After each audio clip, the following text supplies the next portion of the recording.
In the Minnesota Territory, in the autumn of 1874, the air held a crystalline promise of the hardship to come. It was a land that did not forgive mistakes. Every settler understood this in their bones, in the deep ache of a healed frostbite, or the memory of a neighbor's failed crop. Wisdom here was a currency harder earned than gold, and it was hoarded just as carefully.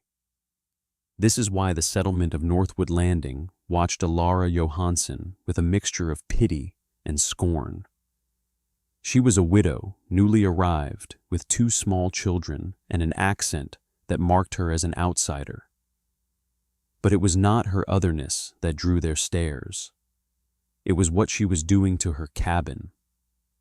She was greasing it. From foundation to ridgepole, she labored day after day with buckets of rendered animal fat.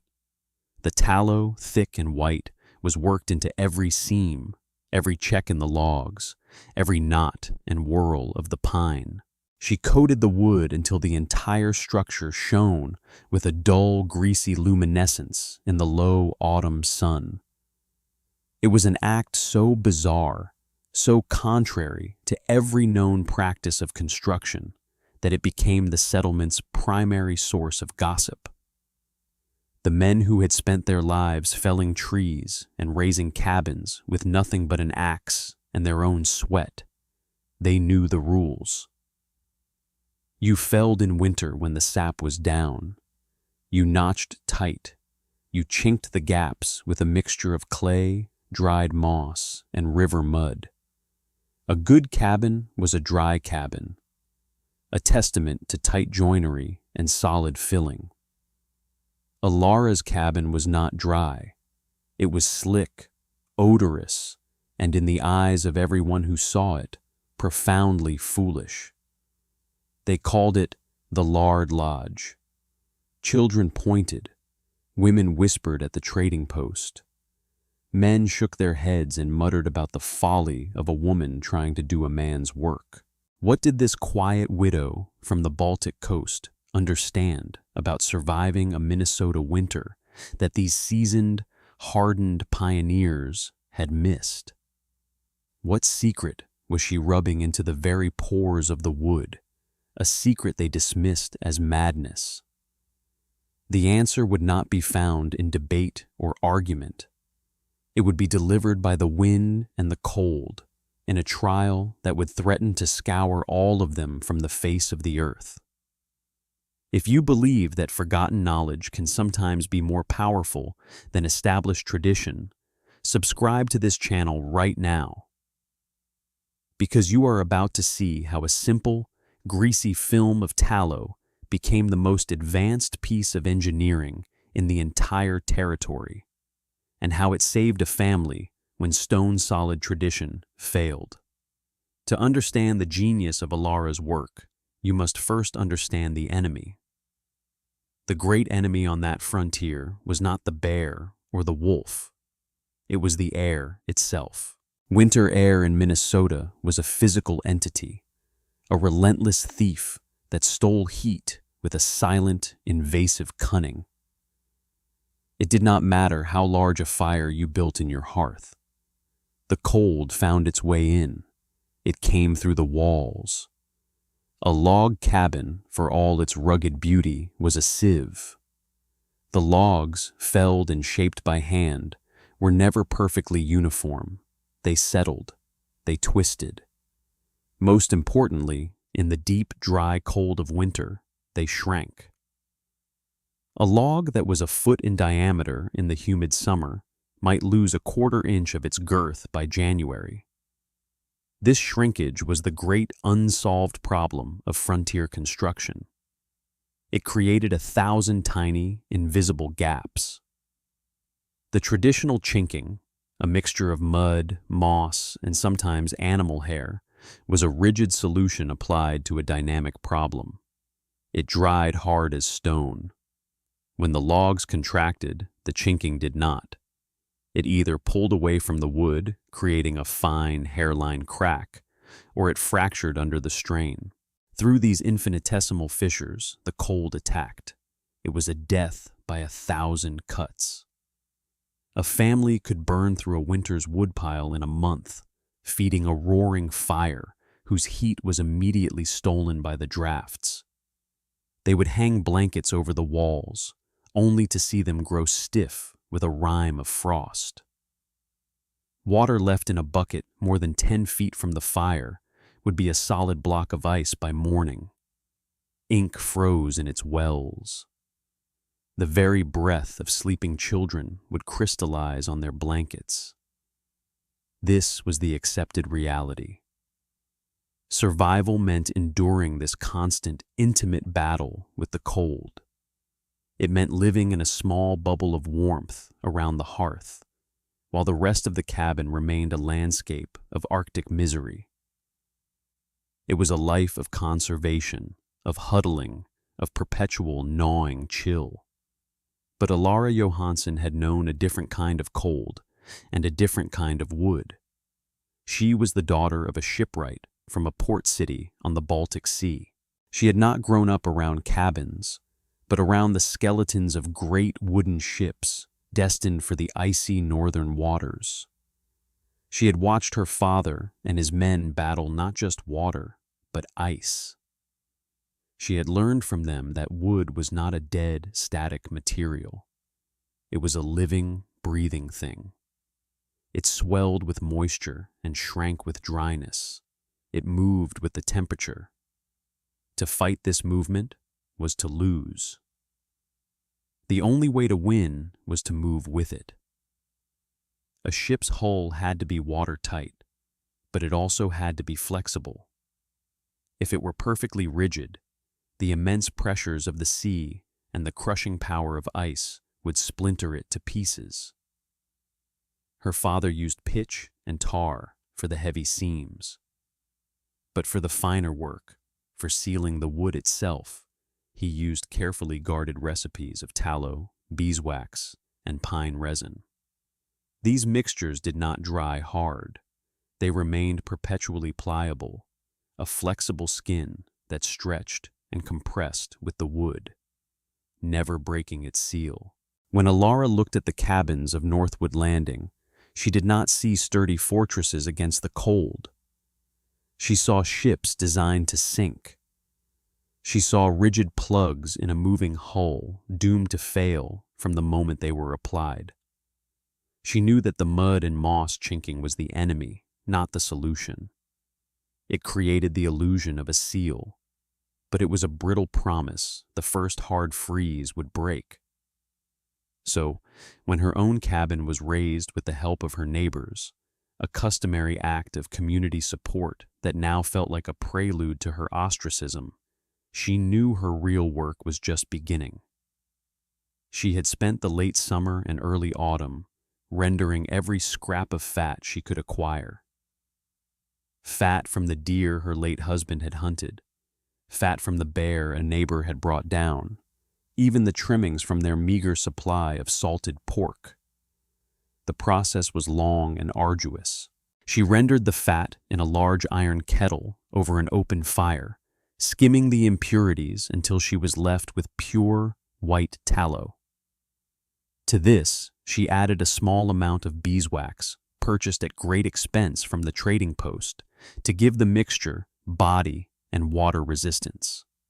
Finally, she stirred in a measure of pine resin, which acted as a preservative and added a sticky, adhesive quality. Her children, Finn and Anya, watched with wide eyes as she began to apply the concoction. It was not a quick process. She did not simply fill the large gaps between the logs. She started with those, forcing the warm, soft tallow deep into the crevices with a wooden paddle, ensuring there were no air pockets. This alone was a departure from the norm. Her chinking was not a surface plug. It was a deep, flexible gasket. But she did not stop there. This was the part that baffled and offended her neighbors. Once the main seams were filled, she took cloths and began rubbing the tallow mixture over the entire surface of every log, inside and out. She worked it into the grain, into the smallest weather checks, into the porous end grain where the logs were notched. She was treating the wood itself, feeding it the fats and waxes, sealing its very pores against the air. The cabin began to take on its strange, greasy sheen. The smell, a mix of animal fat and sharp pine, clung to the air around her small plot of land. It was during this phase of the work that Silas Blackwood paid her a visit. Silas was the closest thing Northwood Landing had to an authority. He was a master builder, a man whose axe work was so precise his cabins required the least amount of chinking of any in the territory. He was not a cruel man, but he was a proud one, and he believed in the right way of doing things. He had overseen the raising of Alara's cabin, and he felt a paternal responsibility for it. What she was doing felt like an insult to his craft. He found her on a makeshift scaffold, rubbing tallow onto the upper logs near the roofline. He stood for a long moment, his arms crossed, his face a mask of disapproval. Finally, he spoke, his voice carrying the weight of undisputed expertise. "Ma'am," he began, his tone more weary than angry, "I cannot stand by and watch you ruin a perfectly good cabin." Alara paused her work, looking down at him. She did not speak. "That grease," he said, gesturing with his chin at the wall. "It will never cure. It's not paint. It's not pitch. When the real cold comes, it will turn brittle as glass and flake away. The first sunny day, even in winter, it will weep and run down the logs, making a foul, sticky mess." He took a step closer, lowering his voice as if sharing a hard truth. "And the smell. It will draw wolves, bears, every scavenger for 20 miles. You're putting up a beacon for predators.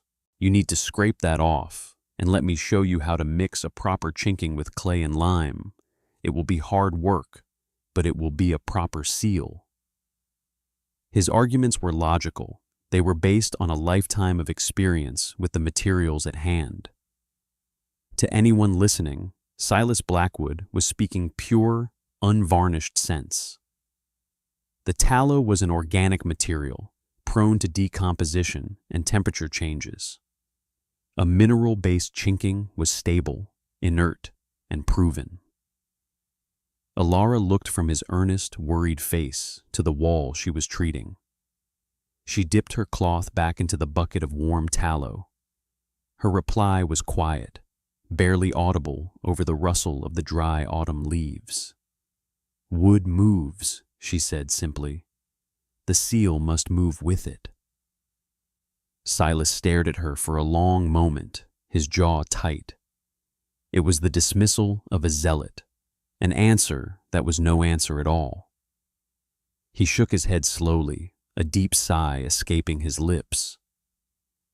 He had tried. He turned and walked away. The respect he had for the grieving widow now replaced by a resigned certainty that she and her children were doomed by her own stubborn foolishness. His verdict spread through the community like a contagion. If Silas Blackwood said it was wrong, it was wrong. The mockery intensified. The greasy pig, some called it. Others referred to it as Alara's folly.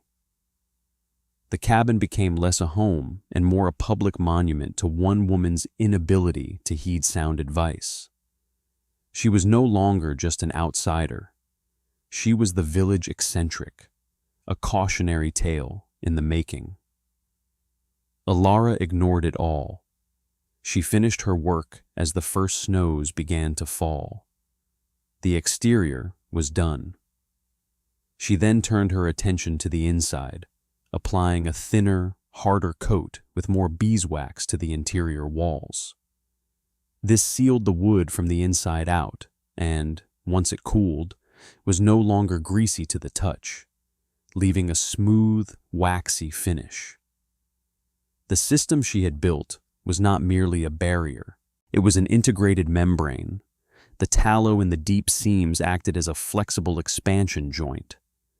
The coating on the logs themselves was a primitive vapor barrier, preventing moisture from the cabin's interior from migrating into the logs and freezing. Most importantly, the entire envelope was monolithic. There were no breaks. There were no points of failure where a rigid material met a flexible one. The cabin was sealed in a continuous, pliable skin. It was less a house and more a vessel, prepared for the storm she knew was coming. December arrived with a biting cold that everyone recognized. This was the beginning of the true winter. The standard cabins began their annual transformation into drafty, frost-rimmed caves. But the first true test, the event that would pass into local legend, began not with a blizzard, but with a strange and terrifying stillness. For 2 days, the wind died completely. The sky turned a flat, metallic gray. The temperature hovered just below freezing, and then a fine, misting rain began to fall. It was not rain that melted, but rain that froze the instant it touched any surface. It was a silver thaw, an ice storm. At first, it was beautiful. Every branch, every twig, every blade of dry grass was encased in a perfect, clear sheath of ice. But the rain did not stop. The ice grew thicker. Branches began to groan and snap under the impossible weight. The world was being entombed in glass. Then, on the second day, the temperature plunged. It fell from 30 degrees Fahrenheit at dawn to 10 degrees by noon. By sunset, the thermometer at the trading post read 5 below zero. And with the cold, the wind returned. It was not a gale, but a steady, relentless pressure from the northwest, a wind that carried the killing cold of the Arctic. This was a new kind of hell. The ice that coated the cabins had sealed the obvious cracks in the chinking, giving a false sense of security. But the intense, dry cold was doing its work on the logs themselves. They were shrinking rapidly, pulling away from the now ice-encased mud and moss. Thousands of new, microscopic drafts were opening up, invisible under the sheath of ice. The wind, unable to find its usual entry points, was now being forced through these new, smaller gaps with incredible velocity. It was like air being squeezed through a nozzle. Little jets of Arctic air, colder and more focused than any normal draft, began to penetrate the cabins. Section. The suffering in Northwood Landing was immediate and severe. Families who thought they were prepared found their homes indefensible. The wind whistled through the walls with a high, keening sound. Frost didn't just form on the walls, it grew, thick and feathery, advancing into the rooms. Woodpiles vanished into stoves that roared day and night, but could not seem to push the temperature above freezing.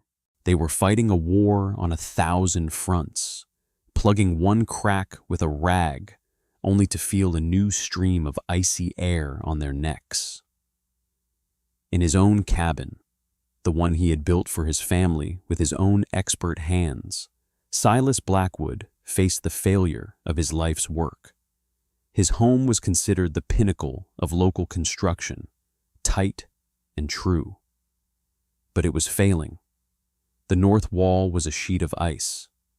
His wife and children were huddled around the hearth, wrapped in every blanket they owned, their faces pale and pinched. He had burned through a week's worth of wood in a single day. The sound of the wind inside his home was a personal mockery. He could feel the cold jets of air on his skin.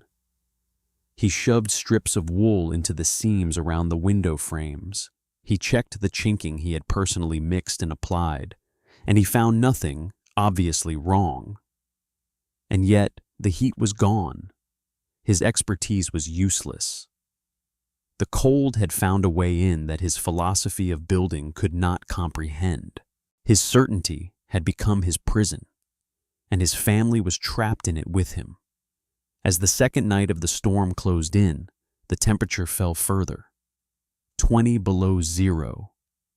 The wind howled, rattling the ice-caked world. A grim realization settled over Silas. This was not a storm to be endured. This was an event of extinction. He looked at his dwindling woodpile, then at the shivering forms of his children. And then a thought struck him, a thought so sharp it felt like a physical blow. Ilara Johansson, the widow, the fool in the grease house. What must it be like in that cabin? He imagined the tallow frozen solid and shattered, the wind pouring through 100 cracks.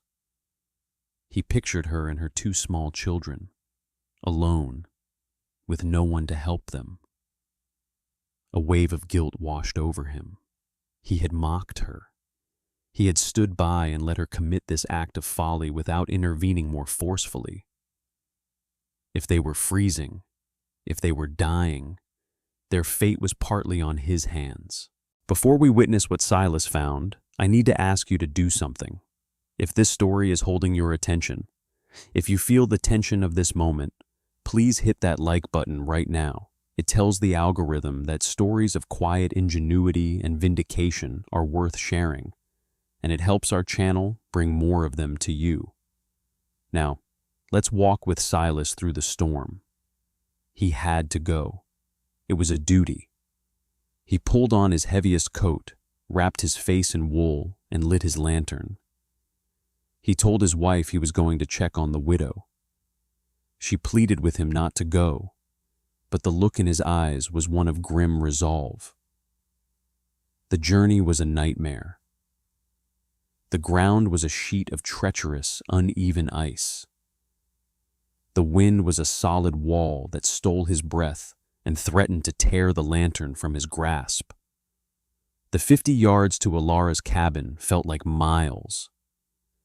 The world was a maelstrom of roaring wind and the eerie cracking sound of ice-laden trees.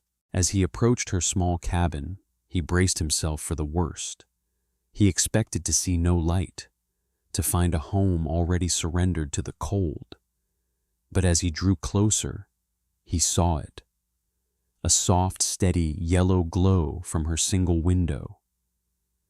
It wasn't the frantic, flickering light of a desperate fire, but the calm, gentle light of a simple lamp. He stumbled the last few feet to her door, his beard a solid mass of ice. The cabin was eerily silent. From the outside, there was no sign of the wind's assault. He could hear no whistling, no rattling. It was as if the storm simply ended at the boundary of her walls. He raised a frozen fist and knocked, the sound muffled and dull. He waited. He heard a small shuffling sound from within, the simple domestic sound of someone walking to the door. The latch scraped, the door swung inward, and Silas Blackwood was hit by a physical force. It was not a blast of air, but its opposite. It was a solid, palpable wave of calm, dry, profound warmth.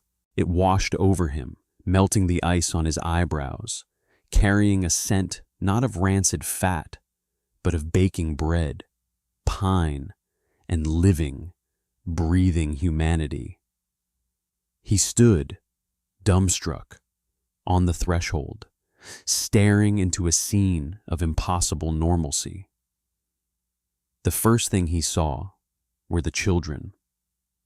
Finn and Anya were on the floor, playing with small wooden animals on a braided rug. They were barefoot. His gaze lifted to Alara.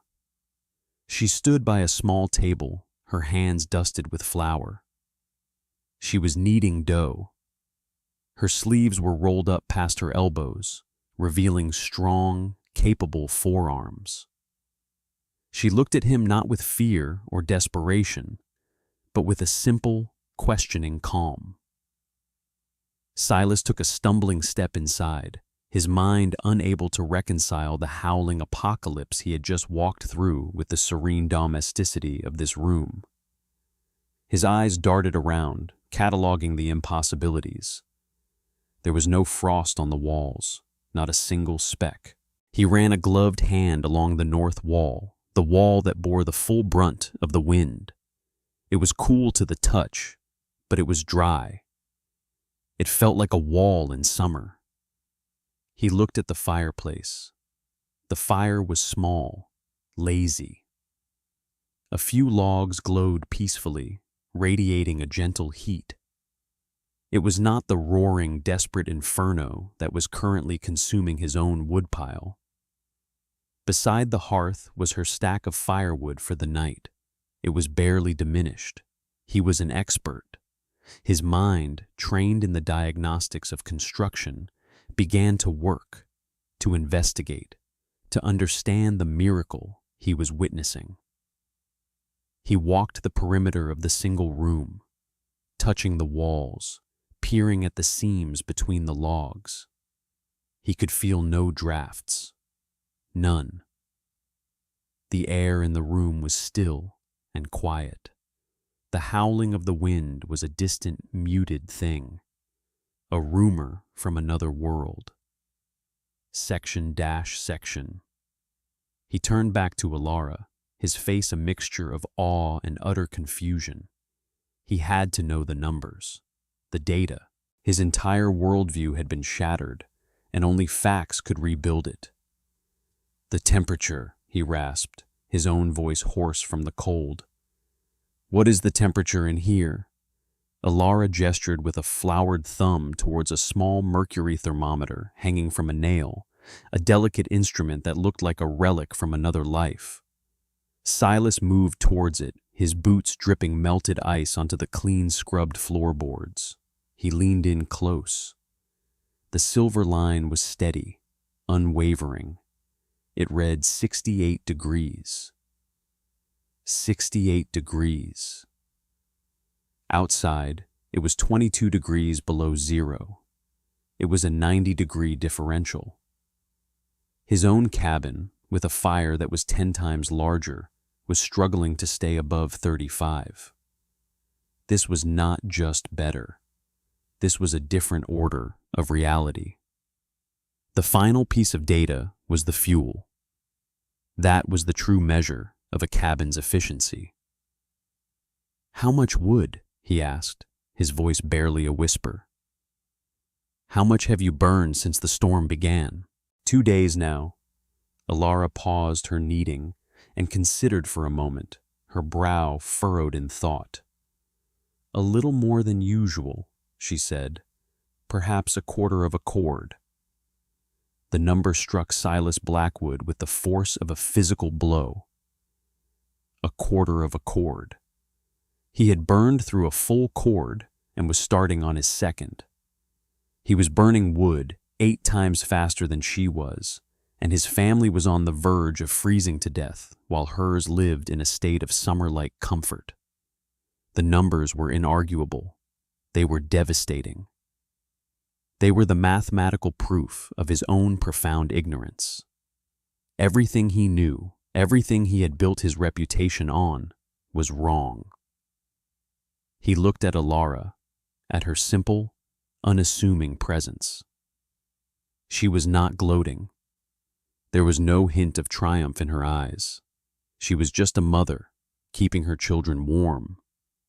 He saw the waxy, semi-translucent coating on the interior logs, felt the still, warm air, and finally, he understood. She hadn't just chinked the gaps. She had made the entire structure airtight. The wind could not get in, not anywhere. Her cabin wasn't fighting the storm, it was ignoring it. He slowly pulled off his frozen gloves. The shame was a hot flush on his face, but it was overwhelmed by a tidal wave of awe and a desperate, urgent need to understand. He looked her directly in the eye, and the words came out, heavy with the weight of a lifetime of certainty being cast aside. "I was wrong," he said, his voice cracking. "Everything I said to you, every warning, I was completely and utterly wrong." He took a step closer, his posture no longer that of an expert offering advice, but of a student begging for instruction. "You have to teach me," he said. "Please. You have to show me how you did this. My family, we're not going to make it through another night." The great ice storm of 1874 broke on the fourth day. The sun came out, glittering on a world transformed into a crystal palace. But the beauty of the aftermath could not mask the devastation. Several families had lost livestock. 2 men had suffered severe frostbite. Every single household had burned through a terrifying amount of their winter wood supply. The story of the storm was one of loss, hardship, and near disaster. For everyone except the woman in the greasy cabin. Word of what Silas Blackwood had witnessed spread like wildfire. At first, it was met with disbelief, but Silas was not a man given to exaggeration. When he began describing the barefoot children, the small fire, the 68-degree temperature, people started to listen. He took other men to see it. They would step from the biting cold into the impossible warmth of Alara's home and emerge moments later, silent and stunned. The mockery died overnight. Alara's folly was no longer a term of derision. It became a name spoken with a kind of hushed reverence. The community, humbled by its near-death experience, turned to the quiet outsider not as a fool, but as a prophet. That spring, a strange new industry began in Northwood Landing. The rendering of tallow was no longer just for candles and soap. It was for survival. Led by Silas Blackwood, who had become Alara's most devoted apprentice, the settlers began the laborious process of retrofitting their homes. Silas did not just copy Alara's method. With his builder's knowledge, he helped refine it. They discovered that adding more pine resin made the mixture more durable on the south-facing walls that received the most sun. They developed better tools for forcing the tallow deep into the seams. The technique became known as the Johansen seal, and it transformed the settlement. The following winter was just as cold, but the experience of living through it was completely different. The cabins were no longer drafty caves. The whistling of the wind in the walls was gone. Families discovered they could live in their entire homes, not just in the few feet around the hearth. Fuel consumption across the settlement plummeted by more than 60%. That was 60% less time spent felling, splitting, and hauling wood, time that could be spent on other vital tasks. Alara Johansen never sought fame or payment for her knowledge. She shared it freely, patiently explaining the principles her shipwright father had taught her. She spoke of how wood must be allowed to move, and how a seal must be as flexible as the material it protects. She was no longer the strange widow. She was the woman who had taught them how to live with the land, instead of constantly fighting against it. The true impact of the Johansen seal wasn't measured in cords of wood or degrees on a thermometer. It was measured in human lives. It was measured in the infant who survived its first winter without the constant threat of respiratory illness from the cold, damp air. It was measured in the newfound security of families who no longer feared the setting of the sun. It was measured in the simple, profound dignity of being able to take off your coat inside your own home in the middle of January. The story of Alara Johansson and her greasy cabin is a powerful reminder. It teaches us that sometimes the most revolutionary ideas are not born in laboratories or universities, but are rediscovered from old wisdom that has been forgotten.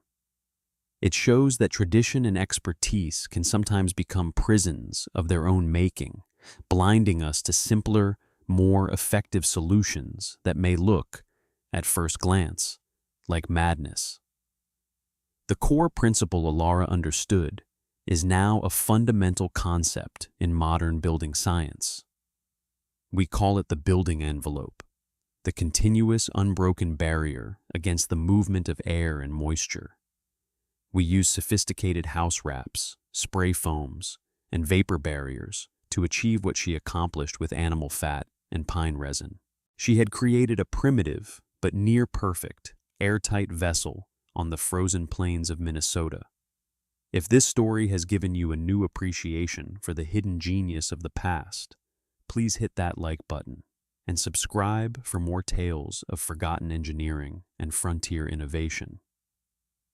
We'd love to hear from you in the comments. What is the single coldest winter you have ever personally experienced? The story of Alara Johansson is a fictionalized account created to illustrate historical principles in an engaging narrative. While the techniques of using tallow, waxes, and resins to preserve and seal wood are historically accurate and were used extensively in shipbuilding and some forms of log construction, the specific characters, events, and location depicted here are inventions for the purpose of storytelling. This content is for educational and entertainment purposes and does not constitute professional building or historical advice.